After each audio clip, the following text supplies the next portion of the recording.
Somewhere in the space between killer cult classics like Heathers and The Craft and generation-defining teen flicks like Clueless and Mean Girls lies one Jawbreaker.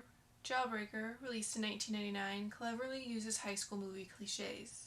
Mean Girls, makeovers, friendships, relationships, sex, and breakups, all wrapped in a candy-colored gloss with a poison center to create something deliciously camp. Jawbreaker follows multiple girls' perspectives, as do all the films I previously listed, but each has a main girl, most often the new girl, but not always. Essentially, in each of these films, we always follow the hero.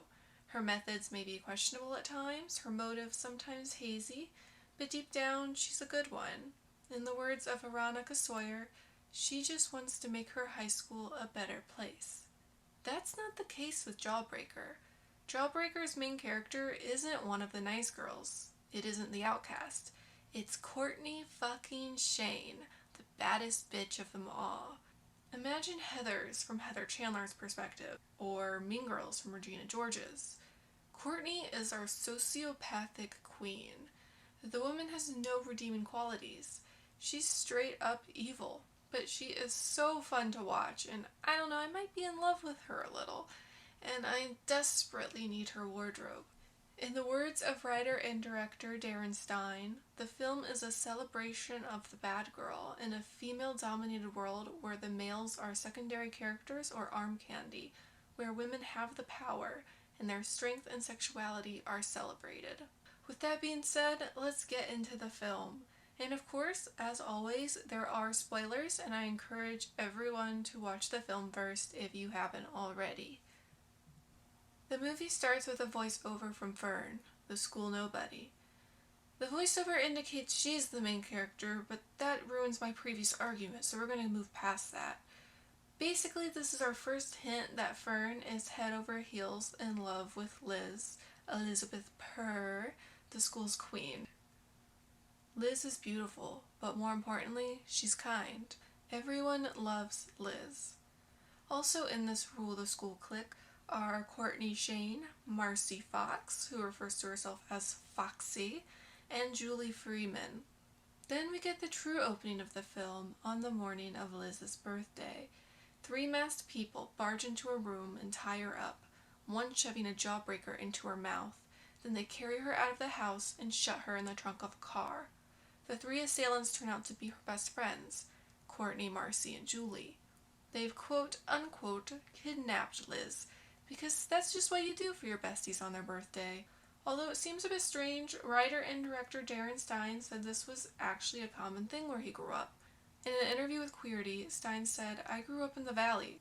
Girls used to kidnap each other on their birthdays. It was a very weird birthday ritual. When the girls arrive at the restaurant, they pop the trunk open to reveal that Liz is dead, having choked on the Jawbreaker Courtney shoved in her mouth, which is now lodged in her throat. For obvious reasons, they skip breakfast.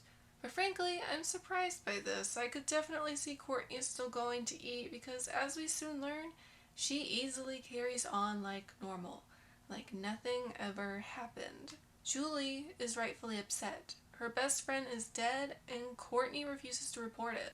Marcy panics, but she is easily assuaged by Courtney's calm, cool, collected manner and does everything she's told to do. Before going to school, Courtney swiftly decides to call the school, acting as Liz's mother, and call Liz in sick. I feel like this creates a plot hole not nearly touched on enough in the film. But once at school, the principal, Miss Sherwood, asks Courtney to pick up Liz's homework for her at the end of the day. But by the end of the day, Courtney has a full-on plan for covering up Liz's death, or more so, covering up her involvement. They'll believe it because it's their worst nightmare. Elizabeth Purr, the very picture of teenage perfection, obliterated by perversion. The only problem is that in all of this scheming, she nearly forgot to pick up Liz's homework. Because she's late, Miss Sherwood instead asks Fern to deliver Liz's homework. Upon finding this out, Courtney, Foxy, and Julie rush over to Liz's house to replace the body before Fern can get there. They arrange her body to make it look like someone else was in there, someone who got a little carried away in their perversion. While Courtney and Foxy are fighting against Liz's rigor mortis, Julie finds a birthday card from Liz's previous birthday, which features an ominous recording of her asking, "What are you doing to me?" Fern soon after arrives, and she shows to have no qualms with breaking and entering when she hears a scream. Unbeknownst to her, it was emitted by Foxy. Oddly, she chooses to go around the back instead of trying the door she's already at. She then takes her sweet old time dallying about before ascending the stairs. Problem is, she overhears Courtney arguing with Julie. I killed Liz. I killed the teen dream. She reaches Liz's door just as Courtney and the girls are leaving. Knowing that Fern overheard their conversation, she strikes a deal with Fern. In exchange for Fern's silence, Courtney will give her a makeover and make her one of them. Cool, beautiful, and popular. This is it. The dynamics have changed. With Liz dead, Julie is out of the group, and their place is Fern, soon to be renamed Violet. Meanwhile, Liz's body has been discovered by her parents, and Detective Vera Cruz is on the case. We're also introduced to two love interests, Dane Sanders and Zach Tartak. Zane is the school's golden boy whom Courtney has invited over later for a little kink, and Zach is the school's theater lead who offers to take Julie home when he sees her waiting by the bus. She thanks him for the lift and asks him if he would like to call her sometime, and thus begins their relationship. She's such a cutie.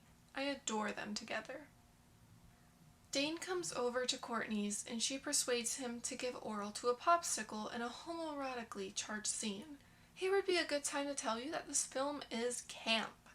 Stein has cited teen films like Grease, Heathers, and Rock and Roll High School to have served as partial inspiration for the story. Jawbreaker was actually initially meant to be a horror film, but later became a black comedy. Several horror movies are referenced in the film, including Carrie and the very campy Rocky Horror Picture Show. Stein wanted to rebel against the very heterosexual John Hughes flicks of the 80s, and thus we get this wonderful film. Unfortunately, this situation gets interrupted by none other than the police. The girls are questioned by Detective Vera Cruz at school the next day. Julie and Marcy are pretty nervous, Courtney less so, unmoved by the line of questioning she receives. Courtney's next plan of action involves getting Violet a boyfriend. Her target? None other than Zach, Julie's new beau. Other than aiming to steal her boyfriend, Violet has now fully turned on Julie because Julie had the absolute audacity to call her by the wrong name barely 24 hours after Courtney renamed her. Shortly thereafter, we get to see a flashback with Violet detailing to Detective Cruz just how obsessed she was with Liz, which involves staring at the back of her neck all day, playing connect the dots with her moles. Then we get to see my absolutely favorite outfit of the film, worn by the lovely Rose McGowan, but unfortunately it's only on screen for several seconds, shortly before getting to one of my favorite scenes of the movie. Courtney contacts Detective Cruz, supposedly deciding to hand over some more information about Liz. And here we go, a wonderfully crafted scene set to Rock You Like a Hurricane by the Scorpions. She explains how Liz frequented bars to have sex with strange men. All the while, we are shown a woman going to one of these bars, choosing an odd suitor called the Stranger. I absolutely love this framing device. We are to imagine Liz doing this as Courtney is telling the story, but the woman we see doesn't quite look like Liz, and it is in fact Courtney. Courtney is the one acting out the scene, because this is what really happened. Courtney catches the attention of the Stranger, brings him back to Liz's house, and has sex with him on the bed, while Liz's body is hidden underneath, thus framing the Stranger for Liz's assault and murder. An interesting tidbit, the Stranger is played by Marilyn Manson, who was Rose McGowan's boyfriend at the time. Darren Stein asked McGowan to ask Manson, who agreed to do the film. Stein said, "I said he could be the sleazy man her character has sex with, or he could be in the prom scene. He chose the sleazy man." And Manson gave him a name, Saucy Peterson. The next day we see that Violet somehow convinced the mechanic to give her a car. By making out with him? Pretty wild, but it speaks to the power that Violet is rapidly gaining. She's also too good to park properly, apparently. Even Courtney parks like a decent person. The tension between them is building. Later that day, Julie and her boyfriend are off being adorable. Zach brings up Violet, who was just cast in the school play, and who was hitting on him. Julie is a little pissed, reasonably so, and tells him that Violet doesn't exist. That's Fern Mayo. And she confesses that she knows more about Liz's death than she originally let on. She tells Zach everything, and Zach, the ever-supportive boyfriend, is going to help bring Courtney down. Violet has now escaped from under Courtney's shadow and has now far surpassed her. People love her, and she is the school's new it girl. Courtney confronts her, but Violet has gone full mega bitch. She even has the shirt. But Courtney will get her revenge. The next day, posters of Violet pre-makeover are plastered all over the school. An absolutely incredible feat. Frankly, I'm baffled. All the blood rushes to Violet's head. Or rushes out of it? I'm not really sure how it works, but she passes out and cracks her noggin on the pavement. She has a fit when she wakes up and the nurse calls her Fern. Two things here. One, I find her an incredibly unsympathetic character for the majority of this movie. She's just kind of mean, totally unprompted, even to people who show her kindness. She criticizes Courtney for this, but she kind of does the same exact thing, albeit to a lesser extent. Two is more of a technical issue and has to do with the school staff and how they're revolving around the Fern Violet issue. But that's boring, so we're not going to think about it too hard. But it floats around my mind every time I watch this movie. Back to her meltdown. She runs around the halls, tearing down the posters in some fever dream while all the other kids laugh at her. The camera movement really enhances the feeling of her losing her grip. She encounters the head bitches, here to reclaim their position in society. I mean the high school. But because the school was society. And she cowers, then passes out again. Girls should probably just take the rest of the day off, maybe go to a hospital, I don't know, that doesn't seem healthy. With kindness in their hearts, Julie and Zach rush to help Fern, who was just left passed out on the floor. Someone took the effort to bring her to the nurse's office the first time, but once they saw her passed out again, they were like, damn, she passed out again? Fuck her. It's like Terms of Endearment Part 3, only this time the boyfriend's gay. Yeah, and the rest of the cast sucks. Good comeback, Marcy. Although Courtney just called Zach gay, slur, she then does something almost gayer than the popsicle scene when Julie confronts her about the stranger who is now in custody. Oh, so aggressive, Julie. It kind of turns me on. Tonight is the prom.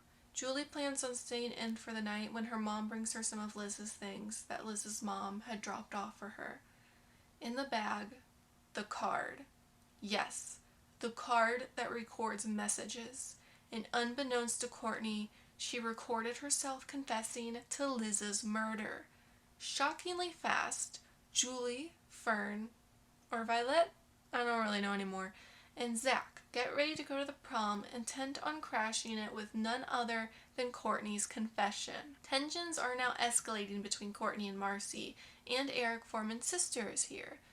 Now it's the time you've all been waiting for, the announcement of prom king and prom queen. And Miss Yerba takes her good old time getting there. Eat me! All right then. This is extremely convenient, however, as it allows for Zach to take his own good old time reconnecting some wires and setting up the speaker. In his dilly-dallying, our favorite popsicle guzzling jock is announced prom king. And the prom queen is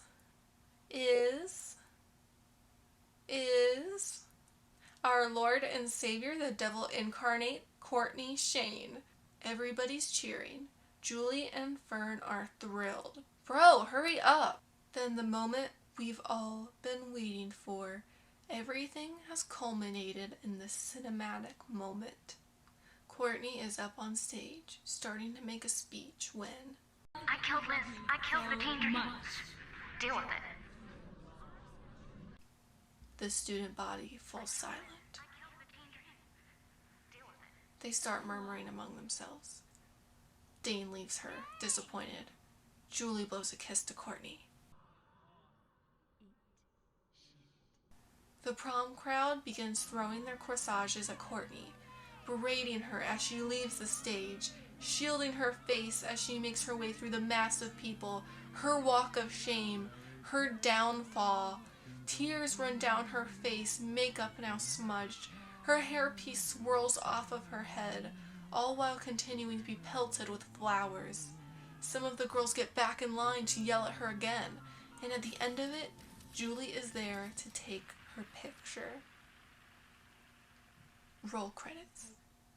What a wonderful movie.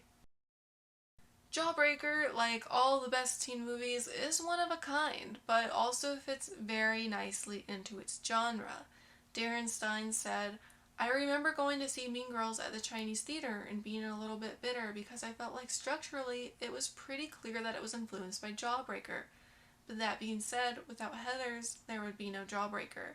Jawbreaker was influenced by Heathers, so I feel like it's all very space-time continuum in a way. A teen movie hierarchy / the passing of a torch." With this in mind, I find it sad that even within cult classic teen movie circles, this movie gets largely forgotten. I find that it works as a very nice companion piece to Heathers as well as the more popular films like Clueless. It should be essential viewing for the teen girl movie aficionado, but alas, it remains vastly unknown to the casual moviegoer. Or perhaps it's a little too dark, a little too camp, a little too LGBT. The film failed to make back its budget of $3.5 million. On its opening weekend, it made just above $1.6 million, and its gross was a little over $3.1 million. TheNumbers.com says it was only in theater for about 2.6 weeks on average, and came in at number 13 for box office performance during its first week, 18 at its second week, and 43rd by its third week. With a revival in many of these teen movies, especially a renewed interest in darker teen movies like Heathers and The Craft, I think Jawbreaker deserves a place among them. This movie is absolutely wonderful. It's very fun. It's colorful. It has all the makings of a cult classic, and it is a cult classic.